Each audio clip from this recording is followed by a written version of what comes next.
Surprisingly, it's a very thorough process. You get very good feedback. That is something I failed at first.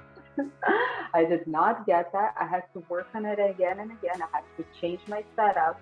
I used all the advice and all the criticism to actually restructure my studio to make sure that the light setup is better, even though I had to relearn almost how to work during the actual session. I did that because I took the bunch of advice. I actually got very specific, small comments where everything kind of made sense to me, and I changed everything, and like next thing you know, I was horrified because the pictures did get better. They changed.